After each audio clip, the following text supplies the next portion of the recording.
അയച്ചത്. ദേശത്തെ ഭൂതഗ്രസ്തന്റെ ഭൂതത്തെ അഴിച്ചു ദൈവം. യേശു അവിടെ വന്നത് അവന് വേണ്ടിയാണ്. കാരണം അവന് സ്വയബോധമില്ല. തന്നെത്താൻ ഒരുമിയുളച്ചു. അവൻ സ്വയമായിട്ട് ചാകാനൊക്കെ കല്ലറയിൽ പോയി പാർത്തു. ഭയമില്ലാതെ ഗുഹകളിലൊക്കെ ഓടി നടന്നു. കല്ലുകൊണ്ട് ഇടിച്ചു. അവൻ പലപ്പോഴും താൻ മരിക്കാനായിട്ട് ശ്രമിച്ചിട്ടും മരിക്കുന്നില്ല. എന്നാൽ അവന്റെ ഉള്ളത്തിൽ ഒരു ആത്മാവുണ്ട്. അത് രാവണൻ ദൈവത്തോട് നിലവിളിച്ചുകൊണ്ട് ആ പർവ്വതത്തിൽ ഓടി നടക്കുകയാണ്. അവൻ ആ നിലവിളി ആത്മാവിന്റെ രോദനം കേട്ട കർത്താവ്. അവൻ ദൈവവചനത്തിൽ പറയുന്നുണ്ടല്ലോ, ഉച്ചരിച്ചുകൂടാത്ത ജനങ്ങള് ആത്മാവ് വിശുദ്ധന് വേണ്ടി പക്ഷപാതം കഴിക്കും. എന്നാൽ ഇവൻ വിശുദ്ധനല്ല. എന്നാൽ ദൈവം സൃഷ്ടിച്ച് അവന്റെ ഉള്ളിലാക്കി വെച്ചിരിക്കുന്ന ആത്മാവ് നിരന്തരം നിലവിളിച്ചുകൊണ്ട് തന്നെത്താൻ കൊല്ലുവാൻ ഓടി നടക്കുമ്പോൾ ഉള്ളിൽ ആത്മാവ് ദൈവത്തോട് ചേരുവാൻ ആഗ്രഹിച്ച് നിലവിളിക്കുന്നുണ്ട്. എന്നാൽ ആ നിലവിളി കേട്ട് ഇങ്ങനെ അടുത്ത കർത്താവ് അവൻ ഭൂതത്തെ അഴിച്ചു വിട്ടു. അവനിലുണ്ടായിരുന്ന ഭൂതത്തെ പന്നിക്കൂട്ടത്തിലേക്ക് അഴിച്ചു എന്ന് നമ്മളവിടെ വായിക്കുന്നു. സ്തോത്രം. അപ്പോൾ ആർക്കും കഴിവില്ലാതെ നാളുകളായി ബന്ധിക്കപ്പെട്ട മനുഷ്യനെ അവൻ ദൈവത്താലുള്ള വിടുതൽ അനുഭവിച്ച ആ ദേശക്കാർക്ക് ഒരു അത്ഭുതമായി മാറിയ അവനെ ആരിവനെ സൗഖ്യമാക്കി അവനെ ഈ ദേശത്ത് നിന്ന് ഓടിക്കണമെന്ന് പറഞ്ഞ് പറഞ്ഞെടുക്കുക. അപ്പൊ ഭൂതമുള്ളവരെല്ലാം കൂടി ഒരുമിച്ചിരുന്ന് കൂടിയാലോചന ചെയ്യുന്നതിൽ പ്രശ്നമില്ല. ഭൂതത്തെ ഒഴിവാക്കുന്നവൻ ആരുണ്ട്? അവന്റെ നേരെയാണ് ശത്രുവിന്റെ ദൃഷ്ടി. 34 മുതലുള്ള വാക്യം 8:34. ഈ സംഭവിച്ചതൊക്കെയും മേയ്ക്കുന്നവർ കണ്ടിട്ട് ഓടിപ്പോയി പട്ടണത്തിലും നാട്ടിലും അറിയിച്ചു. അവൻ മേയ്ക്കുന്നവരുണ്ട് എന്ന് പറഞ്ഞാല് അവൻ പള്ളി ആരാധന ബന്ധുക്കോസ് ആരാധനക്കാര് മേയ്ക്കുന്ന ഇടയന്മാരുണ്ട്. അവര് ചെന്ന് അങ്ങോട്ട് പോയി. അവര് നാട്ടിൽ ചെന്നു. അവര് പട്ടണത്തിലേക്ക് ഓടി. എന്നിട്ട് സംഭവിച്ചത് മേയ്ക്കുന്നവർ കണ്ടിട്ട് ഓടിപ്പോയി പട്ടണത്തിലും നാട്ടിലും അറിയിച്ചു. കണ്ടോ, മേയിച്ചുകൊണ്ടിരിക്കുക. ആരെ മേയിച്ചു? പന്നികളെ മേയിച്ചു എന്ന് പറഞ്ഞാൽ ഒരിക്കലും അനുസരണം വരാത്ത ചിലതിന് ദൈവപക്ഷത്താണെന്ന് പറഞ്ഞ് വിശ്വസിപ്പിച്ച് ദൈവ ആരാധനയാണെന്ന് പറഞ്ഞ് അടുക്കി പിടിച്ച് സത്യം വെളിപ്പെടുത്താതെ പന്നിയുടെ മേൽ ആരോഗ്യം വരുത്തി പന്നിക്ക് വേണ്ടുന്നത് കൊടുത്ത് പന്നിയെ മോഷിപ്പിച്ച ഈ മേയിക്കുന്ന ഇടയന്മാർ അവരെ യേശുവിന് വിരോധമായി ഓടുകയാണ്. പകലിൽ ചിന്തിക്കണമേ. ഹല്ലേലൂയ. പന്നിയുടെ മേൽ കൂടിയിരുന്ന ഭൂതത്തെ ഹല്ലേലൂയ പന്നിയെ ഓടിച്ചു കൊണ്ടുപോയി. ആ ഭൂതം കൊണ്ടുപോയി കടുന്തൂക്കോടെ കടലിൽ ചാടിക്കൊന്നു. സ്തോത്രം. അതിലാശയങ്ങളുണ്ട്. വെള്ളത്തിൽ മുങ്ങി മരിക്കുന്നെന്നും ഓടിച്ചെന്ന അനർത്ഥത്തിൽ പെടുന്നെന്നും ഒക്കെ പറഞ്ഞാല് ചില പന്നി വേയിക്കുന്ന ഇടയന്മാരുടെ കൈക്കീഴുള്ള ചില ആടുകള് അനർത്ഥത്തിൽ പെട്ടുപോകുന്ന വിഷയമാണ് പറയുന്നത്. സ്തോത്രം. എന്ന് പറഞ്ഞാൽ ഹല്ലേലൂയ അനർത്ഥം എന്തെന്ന്, വ്യസനം എന്തെന്ന്, ഭൂതം എന്തെന്ന്, ദൈവഭയം എന്തെന്ന്, ദൈവകൃപ എന്തെന്ന്, ദൈവീയ വീക്ഷണം എന്തെന്ന്, ദൈവവചനം എന്തെന്ന് അതിനെ വേണ്ടതുപോലെ അറിയാതെ ദൈവശക്തിയെ ഗ്രഹിക്കാത്തത് കൊണ്ട് കർത്താവ് പറഞ്ഞിട്ടുണ്ട്, നിങ്ങൾ തിരുവെഴുത്തുകളെയും ദൈവശക്തിയെയും വിശ്വസിക്കാത്തത് കൊണ്ട് തിരിച്ചറിയാത്തത് കൊണ്ട് നിങ്ങൾ തെറ്റിപ്പോകുന്നു. അപ്പൊ മേയിക്കുന്നവർക്ക് ദൈവശക്തിയില്ല.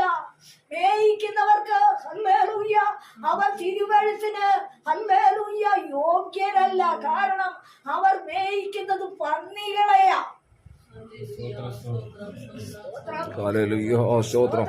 ഇന്ന് പകരം ചിന്തിക്കേണ്ട വിഷയമൊന്നുണ്ട്. മേയ്ക്കുന്നവർ ഒത്തിരി പേരുണ്ട്, ഒത്തിരി ഇടയന്മാരുണ്ട്. പന്നിയെ മേയ്ക്കുന്ന ഇടയന്മാരുടെ ലക്ഷ്യമെന്താ? ഞങ്ങളെ പന്നിക്കൂട്ടം നശിക്കല്ലേ. അവര് പാപത്തിൽ ജീവിച്ചാലും ദൈവത്തെ അന്വേഷിക്കാൻ നിൽക്കിയാലും പന്നിയുടെ ഒരു സ്വഭാവം എന്താണെന്ന് പറയാമോ?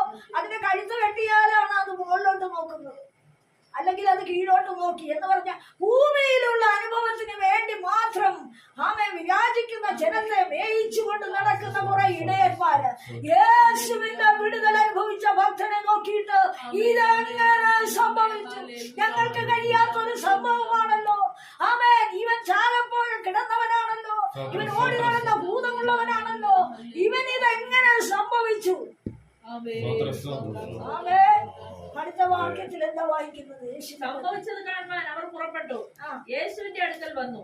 ഭൂതങ്ങൾ വിട്ടുപോയ മനുഷ്യൻ വസ്ത്രം ധരിച്ചും സുബോധം പൂണ്ടും യേശുവിന്റെ കാൽക്കൽ ഇരിക്കുന്നത് കണ്ട് ഭയപ്പെട്ടു. ദൈവഭയമുള്ളവനായി മാറിയ ഒരു ഭൂതഗ്രസ്തനെ കണ്ടിട്ട് ദൈവത്തിന് മഹത്വം കൊടുക്കാതെ അവനെ ഇന്ന സ്ഥലത്തൊന്നും പ്രവേശിപ്പിക്കരുത്, അവനെ അടുപ്പിക്കരുത്, അവന്റെ കണ്ണുകൊണ്ട് നോക്കുന്നതെല്ലാം ശാപമായി മാറും, അവൻ തൊട്ടാലെല്ലാം ഭൂതമായി മാറും, അവന്റെ വഴികളിൽ നിൽക്കരുത്, അവന്റെ നോട്ടത്തിൽ പെടരുത് എന്ന് പറഞ്ഞു വലിപ്പിക്കുന്ന ഭൂതഗ്രസ്തൻ. മേയിക്കുന്നവര് പന്നിയെ മേയിക്കാൻ നടക്കുന്നത് അവരാരാ? കൊടും ഭൂതത്തിനടിമകളാ. യേശുവിനാലുള്ള വിടുതൽ കണ്ടിട്ട് യേശുവിന് മഹത്വം കൊടുക്കേണ്ടതിന് പകരം എന്ന് പറഞ്ഞാൽ ദൈവഭയത്തോടെ ഭൂതഗ്രസ്തൻ യേശുവിന്റെ കാൽക്കൽ ഇരിക്കുക. ഇതുവരെയും കാണാത്ത ചില മാറ്റങ്ങള് അവന്റെ സ്വഭാവത്തിൽ കാണുകയാ.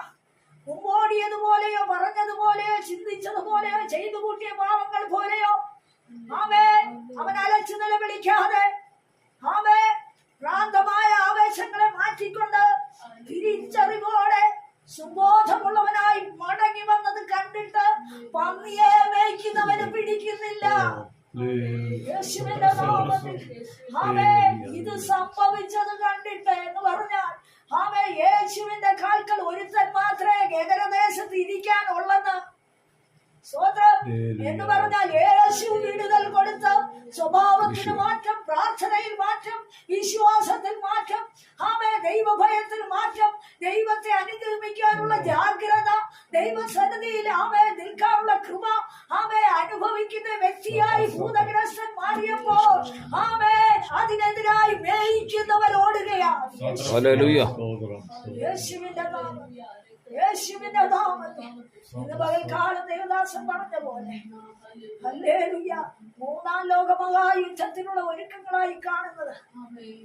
എന്നാൽ ആർക്കെതിരെ കൊള്ളിവെക്കണമെന്ന് വിശ്വാസ സമൂഹം പോലും മാറി നിന്ന് ആലോചിക്കുമ്പോൾ ഒന്നവരുടെ ഇടയിൽ ദൈവമില്ല, രണ്ട് അവർ പകച്ചുകൊണ്ടിരിക്കുന്നവർ, മൂന്ന് അവർ ദൂഷിച്ചുകൊണ്ടിരിക്കുന്നവർ, ദൈവീക സത്യത്തെ വിളിച്ചോതുന്നവരുടെ മുൻപിൽ ദൈവസന്നിധിയിൽ എതിരായി ചിന്തിക്കുന്നവർ.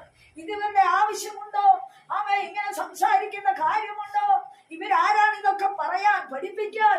ഇവരതൊന്നും ശ്രദ്ധിക്കണ്ട എന്ന് ചിന്തിച്ച് മനസ്സിൽ കണക്കുകൂട്ടലോടെ മേയിക്കുന്നവർ പോലും ഓടി നടക്കുമ്പോൾ സ്വർഗത്തിലെ ദൈവം പറയുക കേന്ദ്രദേശത്ത് ഭൂതഗ്രസ്തൻ മാത്രമേ വിടുതൽ ആ ദേശത്ത് അനുഭവിച്ചുള്ളൂ.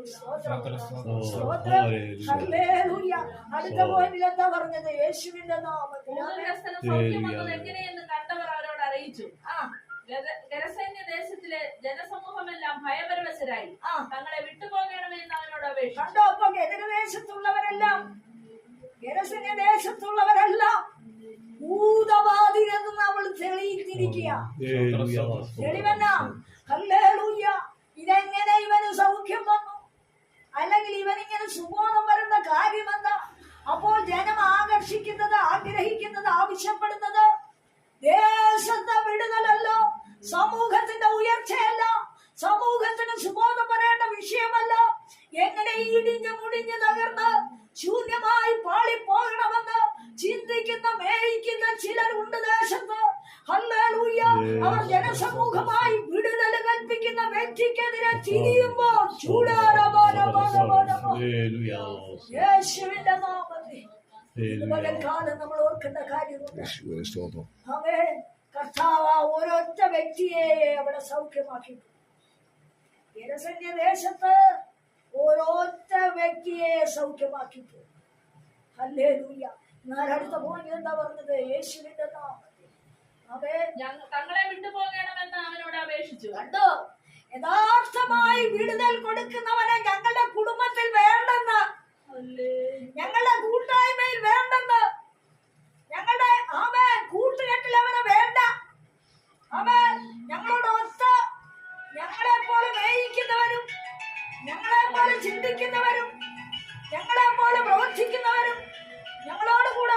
സംസാരിക്കുന്നവരും ആമേൻ ഞങ്ങൾക്ക് വേണ്ടി നിൽക്കുന്നവരും ഞങ്ങളെ പോലെ പകച്ചും ദൂഷിച്ചും കൂട്ടായ്മ കൂടിയും ആമേൻ ഭക്തി ഉയർത്തി കാണിച്ചുകൊണ്ട് ശക്തിയില്ലാതെ ശക്തിയെ ത്യജിച്ച് ദൈവദൂഷണത്താൽ നിറയപ്പെട്ട ചില മേയ്ക്കുന്നവരെ പോലെ ഞങ്ങൾക്കും ജീവിക്കണമെന്ന് ആമേൻ. സ്തോത്രം, സ്തോത്രം. ദൈവകൃപ നഷ്ടപ്പെട്ട ഹല്ലേലൂയ. യേശുവിന്റെ നാമം എടുക്കുവാൻ അറക്കുകയും വെറുക്കുകയും ചെയ്യുന്ന ചിലർ ഹല്ലേലൂയ. ഹല്ലേലൂയ. അവർ വിരുദ്ധം സംസാരിക്കുമ്പോ വിരുദ്ധം ചിന്തിക്കുമ്പോ ആമേൻ യേശുവിനെ പട്ടണത്തിൽ നിന്ന് പുറത്താക്കണം യേശുവേ സ്തോത്രം. കൂടിയാലോചന ചെയ്യാം. ഇന്ന് പകൽക്കാലം ദൈവ പൈതലേ സത്യം വിശുദ്ധി നീതി വിട്ടതൊന്നും ജനം മര്യാദ വിട്ട് നടക്കുമ്പോൾ ആമേ തിരുവഴുത്തുകളെ പുറകിൽ എറിഞ്ഞു കളയുമ്പോൾ ദൈവശക്തിയെ ത്യജിച്ചു കളയുമ്പോൾ ആമേ സ്തോത്രം, സ്തോത്രം. മടങ്ങി വരാമോ?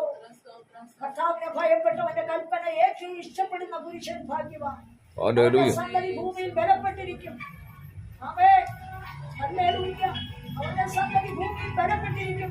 ഹല്ലേലൂയ. പേരുള്ളവരുടെ തലമുറ അനുഗ്രഹിക്കപ്പെടും.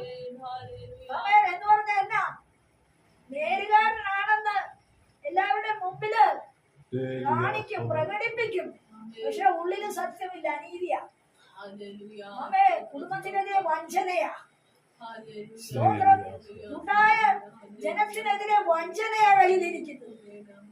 കുടുംബസ്ഥയായ വ്യക്തി വയറുമുറുക്കി ചുരുങ്ങി ആമേ കുടുംബത്തിന് വേണ്ടി നിൽക്കുമ്പോ ആമേ അവളുടെ കണ്ണ് മർത്തിക്കൊണ്ട് മറികൃതയും മറ്റുള്ളവർക്ക് വേണ്ടി നന്മ ചെയ്യുക, അവരെ സന്തോഷിപ്പിക്കുക. ഇത് നിന്റെ കൈ നീതിയാണോ? നീ ന്യായമാണോ ചെയ്യുന്നത്?